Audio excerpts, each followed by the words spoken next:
We want to bring you some breaking news coming into us from the United States. President Joe Biden has formally recognized the massacre of Armenians under the Ottoman Empire during World War I as an act of genocide. Now, this move is likely to worsen already frayed ties existing between two NATO allies, Turkey and the US. Let's get more from Hashem Ahelbara. It's a story more than 100 years old. For Turkey, it's a chapter that's turned.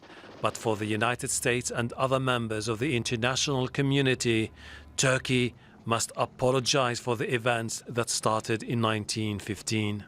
That was when Ottoman Turks deported hundreds of thousands of Armenians from eastern Anatolia to the Syrian desert.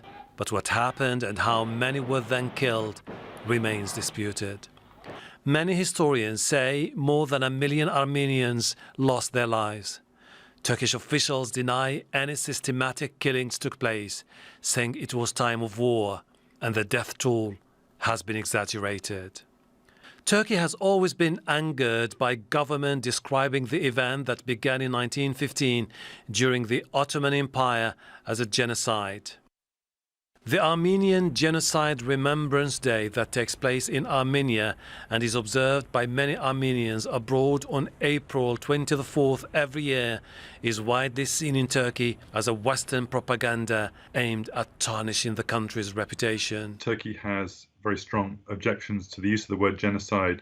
They see it as linking them to the Holocaust, even though these are two separate atrocities 30 years apart, so that's not really the case. They also worry about some kind of legal claims against them, but again, these are tragic events that occurred more than 100 years ago, so that's very unlikely. The announcement by Biden comes at a delicate moment in US-Turkish relations. Ties between the two NATO allies have been strained for years. In 2020, the Trump administration imposed sanctions against Turkey over its purchase of Russian weapons systems. But Trump and Turkey's President Recep Tayyip Erdogan managed to prevent an escalation and described the relationship as friendly.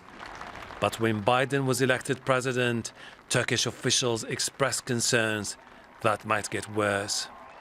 During the US presidential election campaign last year, when Biden was Democratic candidate, he described Erdogan as an autocrat. And over the last few months, the Biden administration has pressed Ankara to improve its record on human rights.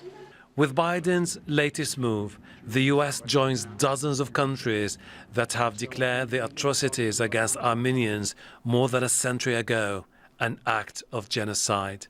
Hashem Ahelbara, Al Jazeera.